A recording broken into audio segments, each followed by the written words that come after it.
Avez-vous déjà acheté une magnifique plante pour la voir lentement dépérir quelques semaines plus tard, malgré tous vos bons soins? Vous avez géré l'arrosage, vous avez trouvé la lumière parfaite, mais elle meurt quand même. Et si je vous disais que le coupable se cache juste sous vos yeux, ou plutôt sous les racines de votre plante? Bonjour à tous. Aujourd'hui, nous allons aborder un sujet crucial. Nous allons révéler un secret tout droit sorti de l'arrière-boutique d'un magasin de jardinage vieux de 20 ans. Le propriétaire de cette boutique m'a confié que la majorité de ses clients tuent leurs plantes à cause d'une seule et unique erreur. Ils confondent le terreau pour semis et le terreau de rempotage. Oui, vous avez bien entendu.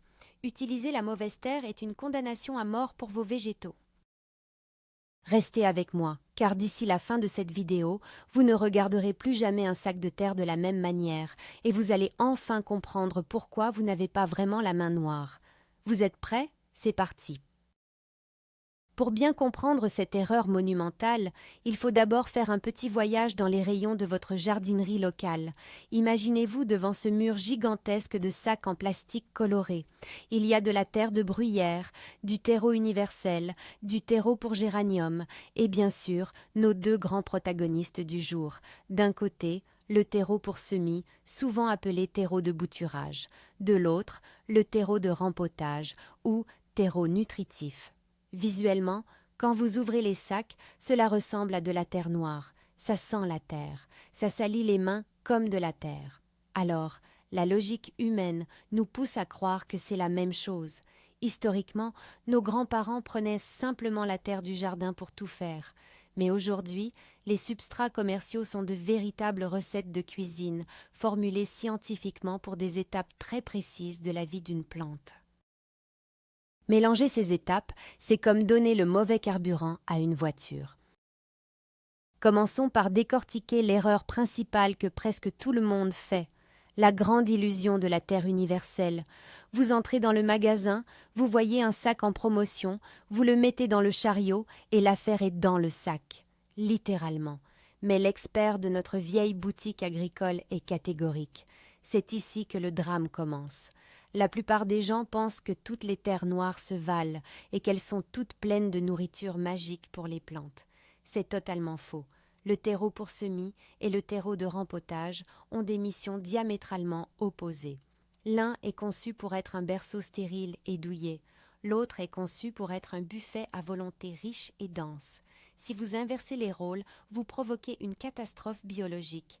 Imaginez donner un steak frites à un bébé d'un jour ou essayer de nourrir un athlète olympique uniquement avec de l'eau tiède. C'est exactement ce que vous faites subir à vos plantes quand vous vous trompez de sac. Il est donc vital de lire les petites lignes sur l'emballage. Plongeons maintenant dans les secrets du fameux terreau pour semis. Qu'est-ce que c'est exactement? Ce substrat est une merveille de légèreté. Si vous plongez vos mains dedans, vous sentirez qu'il est très fin, très aéré. Il contient généralement de la tourbe blonde, de la perlite qui ressemble à des petites billes blanches et parfois du sable. Mais voici le détail le plus choquant. Ce terreau ne contient presque aucune nourriture. Il est volontairement très pauvre en nutriments. Pourquoi? Parce qu'une graine est comme une capsule spatiale autonome. Elle contient déjà à l'intérieur d'elle-même toute l'énergie dont elle a besoin pour créer ses premières racines et ses premières feuilles. De plus, ce terreau est souvent stérilisé. Cela permet d'éviter l'apparition de champignons ou de maladies qui pourraient terrasser une jeune pousse fragile en quelques heures.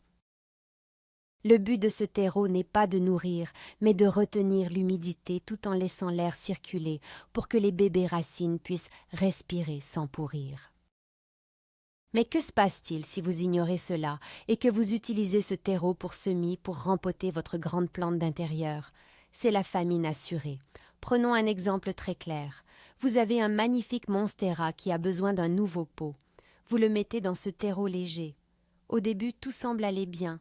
Mais au bout de quelques semaines, les feuilles jaunissent, la croissance s'arrête, la plante a l'air triste. Vous pensez qu'elle manque d'eau, alors vous arrosez encore plus. Grave erreur. En réalité, votre plante meurt littéralement de faim. Le terreau pour semis ne contient aucun engrais pour soutenir une plante adulte. L'eau traverse ce substrat léger trop rapidement, emportant le peu de minéraux restants. La plante épuise ses propres réserves et s'éteint à petit feu. C'est l'une des raisons principales pour lesquelles tant de belles plantes de supermarché meurent chez vous. Elles sont souvent vendues dans des substrats de transport très pauvres et si vous les rempotez avec la mauvaise terre, vous scellez leur destin. Passons maintenant à l'autre côté du spectre, le puissant terreau de rempotage ou terreau de culture. C'est le poids lourd de la jardinerie. Quand vous soulevez ce sac, il est beaucoup plus lourd et dense. Si vous l'observez de près, vous y verrez des morceaux d'écorce compostés, des fibres sombres, et souvent, il dégage une odeur de sous-bois beaucoup plus prononcée. Ce terreau est une véritable bombe de nutriments. Il est chargé d'engrais, souvent sous forme de petites billes à libération lente, de compost riche et parfois même de fumier décomposé. Sa texture est conçue pour retenir l'eau plus longtemps tout en ancrant solidement les racines d'une plante adulte. C'est le garde-manger idéal. Ce sol va nourrir votre plante pendant 6 à 8 mois sans que vous n'ayez rien à ajouter. Il est fait pour soutenir la création de grandes feuilles, de fleurs éclatantes et de fruits juteux. C'est la fondation solide dont toute plante mature a besoin pour prospérer sur le long terme.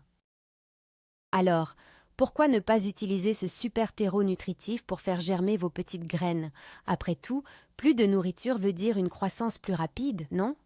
Il est temps de briser ce mythe tenace. Si vous plantez une graine de tomate ou de basilic dans du terreau de rempotage pur, vous allez tout simplement la brûler. On appelle cela la brûlure chimique des racines. Les niveaux d'azote et de sels minéraux présents dans ce terreau sont beaucoup trop élevés pour les tissus ultrasensibles d'une jeune racine naissante. De plus, la structure lourde et dense de ce terreau retient trop d'eau. La petite graine va se retrouver étouffée, noyée dans la boue, incapable de percer la surface. Dans la plupart des cas, elle va pourrir avant même de voir la lumière du jour, attaquée par les puissants micro-organismes présents dans le compost. Vouloir booster une graine avec du terreau de rempotage, c'est comme obliger un nouveau-né à manger un plat extrêmement épicé. C'est violent, destructeur et totalement contre-productif. À ce stade, vous vous posez sûrement une question. Qu'en est-il du fameux terreau universel que l'on voit partout?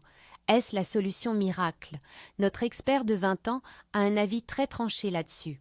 Le terreau universel est un compromis, et comme tous les compromis, il n'excelle nulle part. Il est souvent trop grossier pour réussir des semis délicats, et parfois pas assez riche pour soutenir de grosses plantes exigeantes. C'est un produit marketing conçu pour faciliter la vie des consommateurs pressés. Bien sûr, pour une plante d'intérieur robuste et peu exigeante, cela fera l'affaire.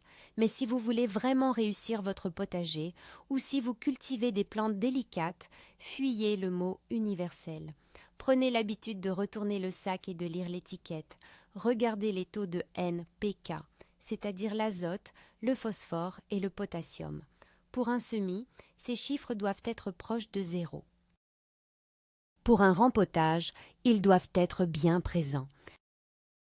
Pour rendre tout cela parfaitement concret, voyons ensemble le cycle de vie idéal d'une plante, par exemple une tomate, en utilisant les bons outils. Étape 1, l'éveil. Vous remplissez un petit godet avec du terreau pour semis. Vous déposez votre graine. Le milieu est stérile, aéré, parfait pour la germination. Étape 2, la transition. Au bout de 3 semaines, votre petite plante a formé ses premières vraies feuilles et ses racines touchent le fond du godet. Elle a épuisé l'énergie de la graine. Elle a faim. C'est le moment crucial. Étape 3, le grand saut. Vous prenez un pot beaucoup plus grand et cette fois, vous le remplissez avec votre riche terreau de rempotage. Vous y placez délicatement votre jeune plant. Les racines vont alors explorer ce nouveau monde plein de compost et d'engrais. Résultat, une croissance explosive, une tige épaisse et une plante heureuse. Ce passage du milieu stérile au milieu nutritif est le grand secret des professionnels pour obtenir des récoltes abondantes. Enfin, notre vieux briscard de la jardinerie a un dernier secret à vous partager concernant la conservation de ces terres. Un terreau, ça se périme. C'est une matière vivante. La pire erreur est de laisser un sac entamé traîner dehors tout l'hiver. La pluie va délaver les nutriments de votre terreau de rempotage, le transformant en une boue inutile. Le soleil et les rayons ultraviolets vont détruire la structure de la tourbe. sans oublier les moucherons et les parasites qui adorent pondre leurs œufs dans un sac ouvert et humide. La règle d'or est simple. Achetez des petits sacs adaptés à vos besoins immédiats. Si vous avez des restes, fermez le sac hermétiquement avec du ruban adhésif et stockez-le dans un endroit sec et à l'abri de la lumière, comme un garage ou un cabanon. Et surtout, ne réutilisez jamais un vieux terreau dans lequel une plante est morte, car il peut contenir des champignons pathogènes qui tueront la suivante. Voilà, le mystère est enfin résolu. La prochaine fois que l'une de vos plantes perdra ses feuilles ou refusera de grandir, ne vous blâmez pas d'avoir la main noire. Regardez plutôt ce que vous avez mis dans le pot.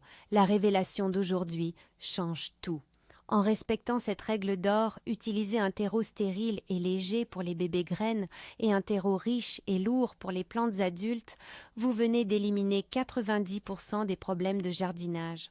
C'est un petit changement de méthode, mais qui a des conséquences spectaculaires sur la survie de vos végétaux. Fini le gaspillage d'argent, fini les plantes qui meurent de faim ou qui brûlent chimiquement. Vous avez maintenant le savoir d'un expert de 20 ans entre vos mains. Merci infiniment d'avoir suivi cette vidéo jusqu'au bout. Si ce secret vous a ouvert les yeux, n'oubliez pas de vous abonner à la chaîne, de laisser un gros pouce bleu pour soutenir notre travail et de partager la vidéo avec vos amis jardiniers. Et avant de vous quitter, j'ai une question pour vous. Quelle est la dernière plante que vous avez perdue et pensez-vous maintenant que le terreau en était la cause ? Racontez-moi vos histoires dans les commentaires. Je lis et je réponds à tout le monde. À très vite pour de nouvelles découvertes au jardin.